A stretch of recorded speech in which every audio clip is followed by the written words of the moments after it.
Hello and welcome to the Everything is Black and White podcast. Hope you guys are all doing well. We've got a fantastic show on the way. But first, I just want to say thanks to NORD VPN, our sponsors here at the Everything is Black and White podcast, who without none of this would be possible. And we've teamed up with them to offer our listeners and viewers an exclusive offer. You can click the link in the podcast description box or go to nordvpn.com/tune to sign up and save your pennies on a plan. It is well worth your time to sign up. You are secure, you are safe, and you're supporting the podcast. Why sign up? I hear you ask. Well, there are a host of benefits. For me, it is the value for money because one subscription can be used across 10 devices. That's your work phone, your personal phone, your tablet, what have you. 10 devices, one subscription. I mean, that is the definition of value for money. The other thing I love about it as well is the way that it keeps your details safe and secure when browsing on public Wi-Fi. So if you're on the bus, the train, you're in a cafe and you're connected to their Wi-Fi, there is always the risk that your details could be compromised. That's your bank details, your passwords, and a load of other stuff as well. But with Nord, you are safe and you are secure. And that for me means a heck of a lot. And look, if you're going abroad as well and you're missing your home comforts and you want to keep with it with all your UK streaming services, then you can click the location back to the UK and make sure you never miss your favorite program. What is not to love about it? It's absolutely fantastic. Very simple to get on board. You download the app, you sign up, and away you go. You're keeping yourself safe, you're keeping yourself secure, and you're supporting the podcast at the same time. And another benefit, and I've already mentioned three, and there are a host of other things to mention as well if we had the time. But the final thing I'm going to mention is there's a 30-day money-back guarantee. So it's literally no risk. If you don't like it, get your money back. But you will like it because it's a superb app to have on your phone. Keeps you safe, keeps you secure. And once again, you're supporting the podcast. So click the link or go to nordvpn.com/tune to take advantage of an exclusive offer for our listeners and viewers of the Everything is Black and White podcast. Roll the titles.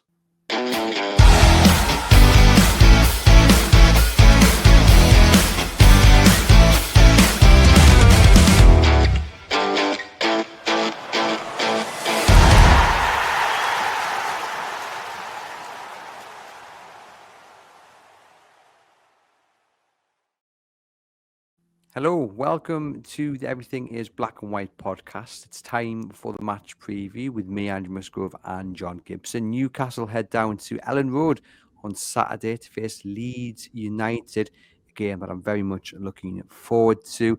We are going to preview that clash. Who is going to start in Newcastle's now decimated first team after a host of injuries came out of that enthralling match with Liverpool on Monday night. So much to talk about, John. How are you keeping? Are you well? Yes, I'm well, but I'll be better with 3 points at Leeds. A lot better, Andrew. Yes, we need 3 points on Saturday. As people might be able to tell, I think Monday night has destroyed my voice slightly. I'm sounding a little bit croaky after all the shouting and what have you in that defeat to Liverpool. That's where we'll start, John. Just your thoughts on what you saw. I think the champions were lucky in the extreme. They were outplayed for the first half hour when it was 11v11. We were intense. We were relentless. And even at 2-0 down, second half, with 10 against 11, to get from 2-0 down to 2-2 was a monumental effort. And the tragedy of it was a winner for Liverpool in the 100th minute. Did we get carried away perhaps and not keep cool heads and mark up? I mean, the little lad was absolutely on his own for knocking in the winner. In an ideal world, we would have killed the game off and settled for the point, but it wasn't an ideal world. We have only got 1 point out of 6, which is incredibly unjust. And we must make it 4 out of 9 when we go to Leeds. And Leeds, to me, represents an ideal opportunity after Aston Villa and Liverpool. But we've got 5 out, probably, if you include Isaac, down at Ellen Road, which doesn't help us. But if there's a God in the sky, he will look down on us and smile upon us because we deserve that. We really do. It has been It's been an awful start, and I think the missing link has got a lot to answer for. I've got to say, John, the last 3 episodes, you've mentioned your hope that there is a man in the sky and that you would look down favorably on us. And it hasn't happened yet, has it? No, it Because hasn't. But means we're due it more and more, aren't we? And to be truthful, we ought to have won at Aston Villa. We played them to death, but the point there was okay. We would have had a point against Liverpool. Leeds represents a real opportunity to get a win on the board. But of course, Newcastle being Newcastle, we've got to have the extra complications of all the injuries and the suspension.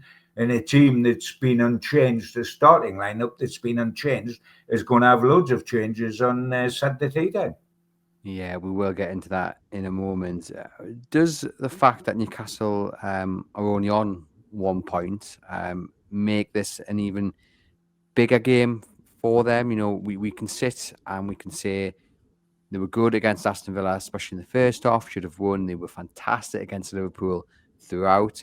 What would have happened with 11 men, etc., etc.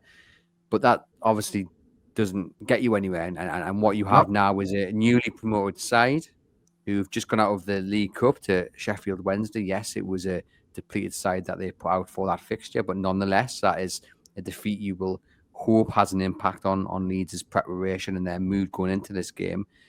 This is, as you say, a perfect opportunity to get that first win on the board. It won't be easy. Ellen Road is a horrendous place to go. I remember going to many a away game under Sir Bobby Robson down to Ellen Road, and the atmosphere is just, it's something special. So it's going to be a boisterous evening, to say the least.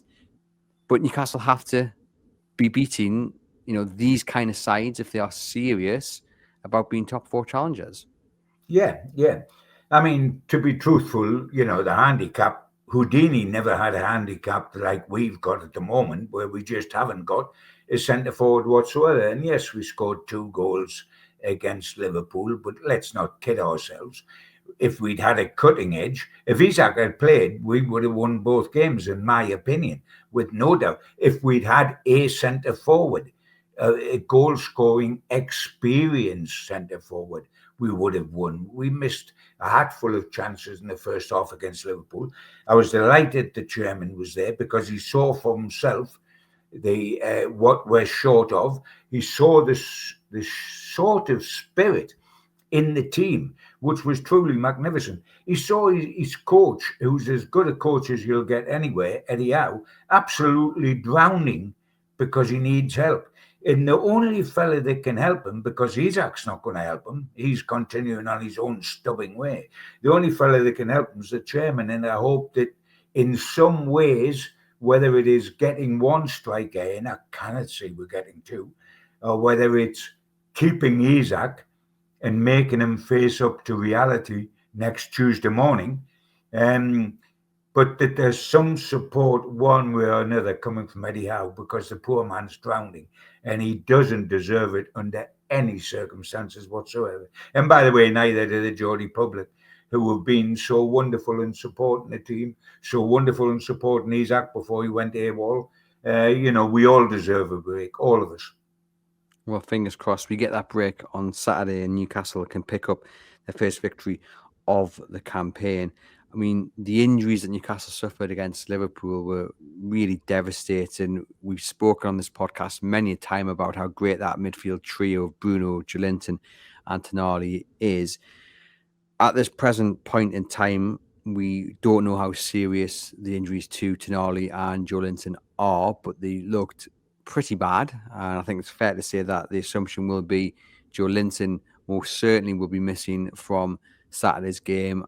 The way Tonali was running about, unable to lift his arm, I would hazard a guess as well to say that he won't be fit either, which leaves that brilliant midfield 3, John, down to 1. And Bruno had a tremendous game against Liverpool. And now you're looking at Lewis Miley and Jacob Ramsey coming in and big opportunities for both of them to we always say that, don't first we? Team. It's football. It's called football talk, football speak, isn't it? Managers say it as well. You get your greatest players going out your side, but it's a good opportunity for someone else. Yes, it is. but it's also a grade down from what you had. Let's be truthful. And losing, I mean, perhaps we could have lost one of the midfield three, but two of the three. I mean, Tonali is just phenomenal. He is the complete midfield player. Big Joe's a brute of a guy that's the enforcer in midfield, and they're both out. And with the greatest respect to Ramsey and Miley, who I think are both good players, we are a grade down at Leeds United. It's no good wrapping it up any other way. We're a grade down. Miley will do well sitting as the anchor, and he'll be steady away, and perhaps against the opposition that we're facing, that will be okay. We need Ramsey to hit the ground running. We desperately need that to be the case. We need him to prove that the faith that the manager had in him is justified. But yes, we're going to be a grade down in midfield. Bruno was magnificent against Liverpool. He loves those situations, leading from the front, gritty, playing on the edge. You didn't know whether he was going to score or get sent off. And that is Bruno often at his best. You don't know which is going to come first. We're going to have Shaw out because of concussion. And we've got Gordon out, and we've got Isak out. So there's five who would, if you include Isak, which you've got to do, there's five of the would-be starters, which is half a team, and will be out. And it's just as well that we've done well in the transfer market this summer, outside of where we had to do best, where we've done nothing at centre forward, but we've got a right-sided centre half in Chow, who will obviously play for Shaw, and we got Ramsey in. Willock was fit enough to be on the bench, but Willock won't start on Saturday. Ramsey will start, and he'll start with Miley, and Chow will play for Shaw. And then it's just a matter of who plays centre forward, and you would presume, because you scored, that it will probably be Osula. Although there is other options, like Elanga can play there, like Murphy can play there, like Bonds can play there. None of whom are centre forwards. And Osula has probably got his start by getting a goal. We'll talk about Osula in a moment, because I think it is a big afternoon as soon as that team news drops, and we will, I think, once and for all get a real thinking for Eddie Howe's thinking on Will Osula, but more on that in a moment. I mean, on Lewis Miley, Johnny's had interest from the likes of Ipswich. He wanted to take him on loan. There have also been reports of Crystal Palace having a look at him as well.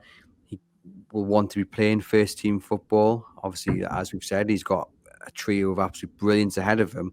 How big of an opportunity is this for him, and how much does he have to take it? Yeah, it's true. I think you asked me to do a podcast with you a bit earlier about Lewis Miley, and I said then, this was when it was breaking about Ipswich, and I said, of course he doesn't go. He's got to stay here. We can't afford to lose him. We haven't got a bundle of midfield players at that stage with so long staff, and Willock was injured. But I said he'll get plenty chances.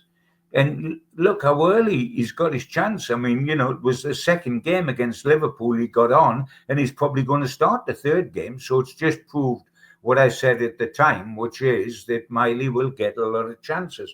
He's a good young player. He's got to control his ambition just a little bit. He got so many starts with injuries so early in his career, didn't he? And, he almost probably thought, bless him, I'm now a first team regular. It was not going to happen like that. But he's a good player. He can play that Tonali role. Not as good as Tonali, of course not. He's a lot younger and a lot less experienced, and not a full international. It's a pity that he doesn't go into that position with Bruno one side of him and Joelinton the other, because that would give him much more of a chance. But hey, this is up to him. He has been pushing, and rightly so, saying, I deserve my chance. Right, here it is. Here's your chance. The opposition aren't world beaters. You're not playing in the Champions League against one of the top clubs. You're not playing against Liverpool, although he did fine against Liverpool, who were the Premier League champions. You're playing against Leeds. So in you go, you make your mark. Ramsey's got to get off on the front foot. He needs to. He's a good player. He wanted to get away because he needs regular first team. Here's a quick opportunity for him. So let's show it. But I mean, that midfield three of Bruno, Miley, and Ramsey will have an awful big say in what happens to Newcastle. Almost as much as say as the centre forward, whoever that is, will have a say. Yeah, I'm a little bit of a concern is the physicality in the middle of the park, because Leeds have a bit of that about them. I mean, that's clearly going to be their game plan, I think, in terms of trying to stay up. Now, obviously, Joelinton is Newcastle's enforcer, and we saw that in full flow against Liverpool. Miley has put on weight in terms of that muscle. He looks bigger, he looks stronger. And of course, Ramsey as well. I've no doubt he can give as much as he gets, but they are now lacking, a real brute in Joelinton in the middle of the park. Does that concern you slightly, given that the expectation of how Leeds will play will be quite physical on Saturday? Yeah, they'll miss Joe for his physicality. But also, we'll miss Tonali, because I keep using the phrase, he goes around putting out fires. He is really, Joe does it with brute force, and I mean that nicely. He's a big guy, and he puts his body in there, and you can't get past him. But Tonali just does it as effectively as Joe, but in a different way. Anticipation rather than physical brute force is the big thing Tonali's got. He anticipates where the ball's going to go, where the danger is going to go. And he's already on his bike closing the ground to get there before it happens. We will lose that. It as I said at the beginning, the tragedy is two of the three out instead of one of the three, and say an outside left or an outside right out. Spread the load. Two of the threes out, and that puts a lot onto Ramsey and a lot onto Miley. But hey, that's why you're with a top Premier League club. And if you want to play in cup sides that might go to Wembley, and if you want to play in the Champions League, you go to Ellen Road, and you don't start getting worried about how good their midfield, how physical it is. This is a side that's just come up from the Championship, and therefore one of the favourites to go straight back down, because that's the way it normally works. And yes, they won on the opening day against Everton, but they got their backside taken out against Arsenal. And regardless of the team changes, they were playing a derby effectively, if you like, with Sheffield Wednesday, who are from the Championship. They've got 10 new signings to put a shoal of them in, and they get beat on penalties. That's not going to have done morale any good. We have not got to be scared of teams like Leeds, and we haven't got to look for excuses before we go there. We've got to go there and say, listen, we're better than them. We're better than them. So we are going to dictate what happens in this game. If we start getting worried about Leeds, regardless of changes or not, we used the transfer window well in the summer outside of centre forward. We decided Chow was the best centre half. We decided Ramsey was the best midfielder. We decided Ramsdale was the best cover keeper and Elanga was the best winger. Okay, if they're the best in the summer and we paid big money for Ramsey and big money for Elanga, they should be capable of going to Leeds and doing the business, because we paid around 50 or 60 million for them. So these aren't young pups that are coming in. I'm not talking about Miley. I'm talking about Ramsey and Chow, who will be in the side, and Elanga, who might be in the side, although there will be pressure from Murphy. They've got to go out and justify what we did in the summer. That's why we did it in the summer, Andrew, for situations like we've got at Leeds. Yeah, to build that squad to be able to handle whether it be an injury crisis or suspension, so even just a lack of form, which will no doubt hit at some point in the season. So we're about to see how much that depth can really impact Newcastle United. On to the striker then, John, because time is running out for Newcastle United to get a striker in ahead of Saturday. It looks like they've turned their attention now fully on to Joran Strand Larsen. People know I'm a big fan. The Johan Wissa deal isn't totally off the table. A bit of back and forth to whether they might get both in, which then sees Alexander Isak go. I mean, it's a bit of irrelevance for this episode, to be honest. I mean, hopefully they can get one in before Saturday, but as we said, time is against them. I I don't think they will manage to get a striker in and registered in time for Saturday, which I then don't does know. leave it. I would be staggered, Andrew. I think Yeah. what we're talking about is getting one striker in before Monday night. That's what we're effectively talking about. I mean, we're running out of time because of the registration situation to get anybody in for Saturday. I'm fully expecting us to go down there on Saturday with the crew that we've got and pick the best from that. And I mean, would we go for Wissa and Lawson? I mean, it's supposed to be one or the other to replace Callum Wilson. If we take them both, is that supposed to let Isaac out? I'm not certain that. I know you're a big fan of the Wolves guy, and Wissa scores a lot of goals, but again, with respect, I mean, I've talked about our midfield being a grade down without Tonali and Joelinton. If we get rid of Isaac for the Wolves boy and Wissa, we'll be a grade down, mind, for centre Yeah, forward.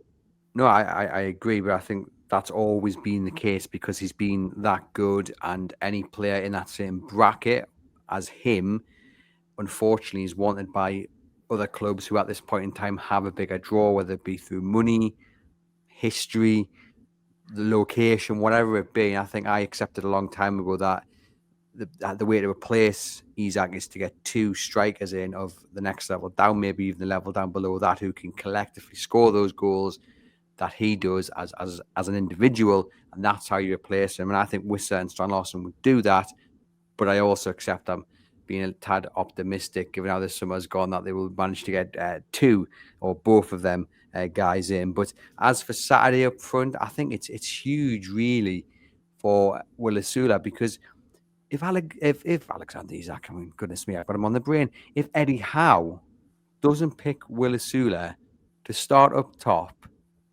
when there is no other option, goodness me, I mean, that sends out quite a strong message, doesn't it, John? Who to? To Will Osula for a starter. And maybe to his chairman as well, even if he plays Will Osula. Because if he plays Osula, sorry, will he last 90 minutes? He will physically, but will his impact on the game mean that he's not sub during the game, or will we see him sub?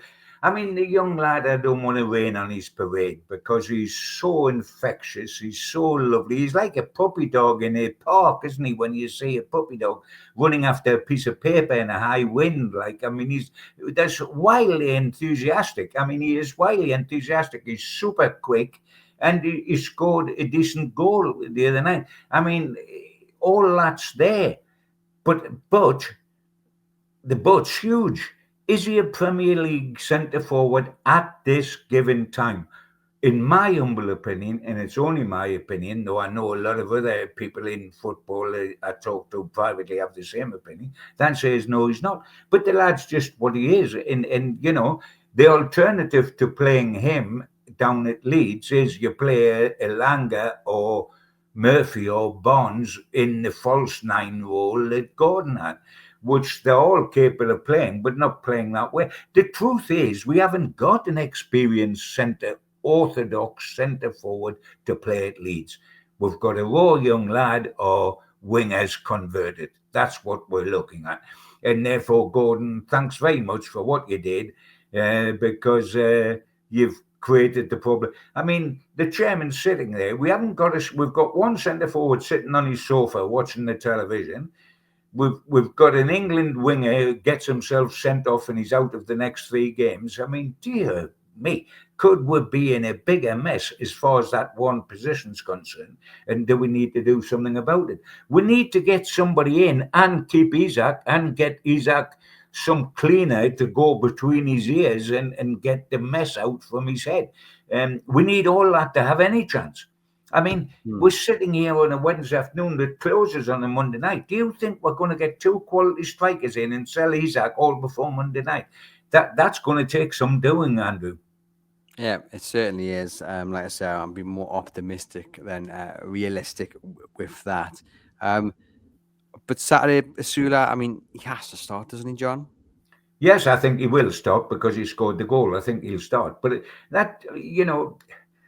he'll start, but will he finish? And by that, and I'm not having a go at the lad, and I really, really am not. I mean, I was so thrilled from when he scored. He's such a young lad. He's so enthusiastic. He's got the build. He's got the quickness. He's got a lot of the equipment. But, and I want him to be on the field at the 90th minute when the whistle blows at Leeds, because that means he's had a decent game. Because fitness-wise, it isn't a problem. Impact-wise is a problem. We saw him pre-season, and bless him, he looked as if nobody tries harder, but he was out his depth. And I think he'll bring something. He'll lead the line in an orthodox manner.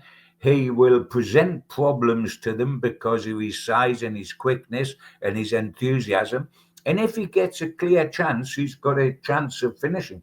He's got to start him simply because Gordon's not there. I think of Gordon. And by the way, Gordon's missed some key chances in the 2 games. Bless him. He had a header, which he should have buried against Liverpool early in the first half. So there's immense problems. It would certainly hit Osula if he doesn't start on Saturday and he starts Murphy or somebody at centre forward, because he'd think, where on earth am I in the pecking order? I think the goal given his starting position on Saturday. Yeah, the only other option you could see is maybe Jacob Murphy coming in at right wing and Langer going up top, and obviously Barnes stays out on the left. That's the only potential other change you could see to solve that striker issue. I mean, in terms of the mood going into the game, John, for me, I think the way they performed on Monday, and then even though they missed out on a point so late on in that fashion, and as much as that hurt, what we saw on Monday was a better way to go into this game than if you've been thumped 4, 5, 6-0, right? Oh, I mean, I think Newcastle have been superb in the last 2 games. And my admiration for the players that have stayed here is sky high, because they haven't sulked. They haven't said, oh, dearie me, we haven't got a chance. Well, without Isaac, the club have done nothing about it. We should all be looking to bail out. Oh, woe is me. They could have had that attitude. They've bonded and shown the sort of spirit we've talked about them having. They've shown it tremendously. And I just want them to win down there, because they deserve it.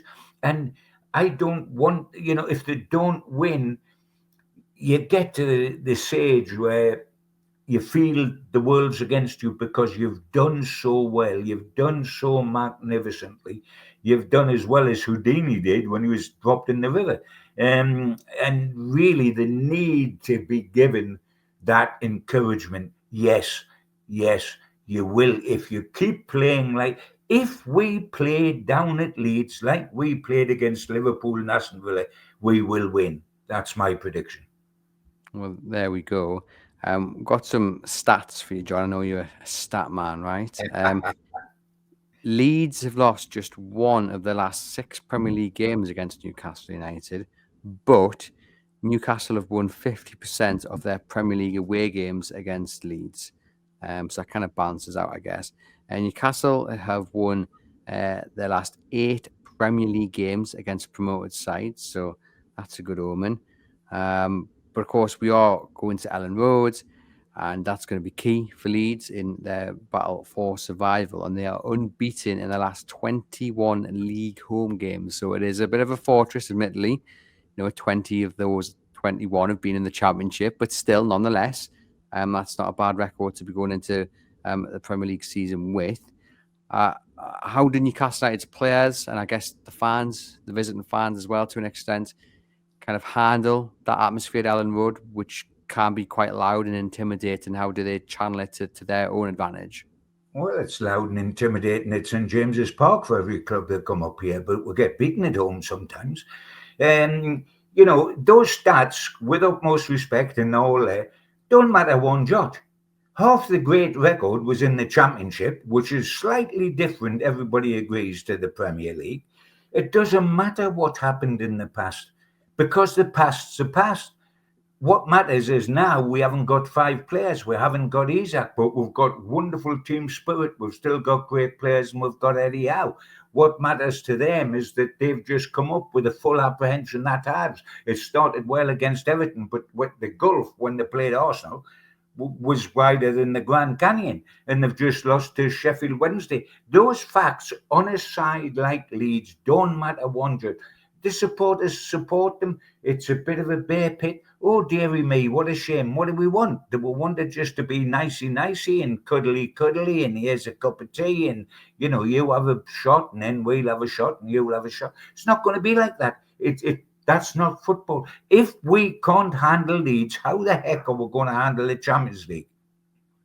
Yep. We haven't got to be scared by Leeds. We are in the Champions League. We finished 5th top. We won a trophy last season. We're scared of Leeds? I hope not.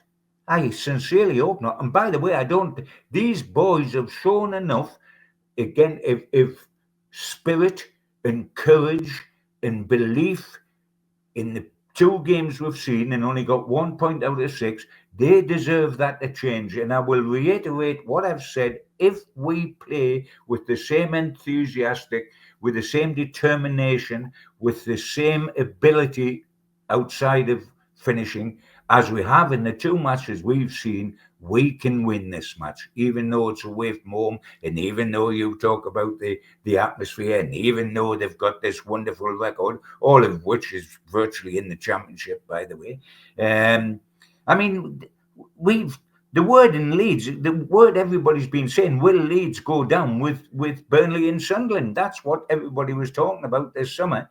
So all of a sudden, we cannot be scared of going there. No, I think it's more of a plea not to underestimate Leeds United rather than being scared of them, because they, obviously are here on merit and they deserve to be in the top flight. So you won't underestimate them after getting 1 point out of 6. You might see it as an opportunity to make it 4 out of 9, but you've got to go and really make it happen, especially when you haven't got somebody up top who's an automatic finisher. Do you expect Newcastle United to try and control this game, or do you expect them to invite Leeds on and then hit them on the break with the pace of the wingers?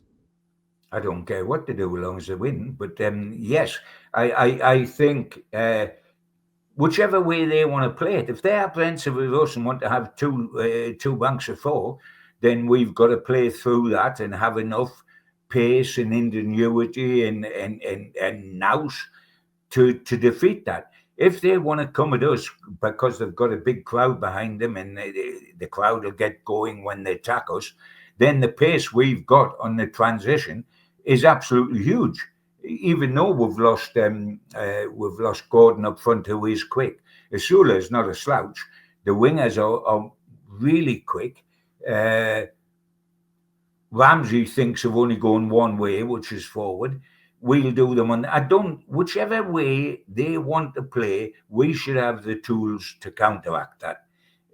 And we should have the nous to counteract that. I'm not saying we will, but we should have. I think we were talking about changes, Andrew, and I know that Eddie Howe doesn't like a lot of changes, but he's forced into changes because of Shaw, Joelinton, Tonali, Gordon. So he probably will want to keep his changes to that. But Hall and Murphy have a case for saying, they have a personal case for saying, hey, we are ready to go back in this side. We did well for you last season, boss. We are ready to go back in this side because they're 2 quality lads that have been around. So let's give them a little mention because they deserve it. And what's more, I'm mentioning Murphy because I want to see a little bit more from Elanga. I think he's got the ability, by Jove, he motors. And when you see him start off to chase a piece of paper and a high wind, by Jove, he's off motors. But I want him to be a bit cleverer in that. I want him to impact on a game a bit more than he has so far. I think he's capable of doing that. Obviously, that's why he was bought to do that. And he did it with Nottingham Forest. But I'm looking for a performance from him at least. Yep. And that leads us on to the final question then, John. What's the result going to be? Great question as well. By the way, may I just say before I go any further, Isaac seems to be quite happy to play for Sweden in the next fortnight, although he doesn't wish to play for us. So, and here's me thinking he was injured at Celtic and was carrying a bit of a knock when we went to the Far East. And oh dearie me, well I'll tell you something, Alexander. I'm hoping that the 2 matches you play for Sweden out there is just helping to get your match fit for when you come back here, because the transfer window is closed and you've got to play for us. Because I'll tell you what, you know why you want to play for Sweden next week? Because it's World Cup qualifiers. Well, if you're going to go to the World Cup, you've got to play this season. And if you don't get your transfer to Liverpool by Monday night, and you're away on Monday to Sweden ready for the internationals, then you'll have to play for us to be in the World Cup and to be fit, etc., etc. So you go away, have a lovely time while you're away, get yourself fit and get your head unscrambled if we haven't transferred you. And if we have transferred you, it's because we've got 2 strikers. That out the way, what do I think will happen at Leeds? I think we'll win. I think we deserve to win. I think Lady Luck cannot turn her back on us once again.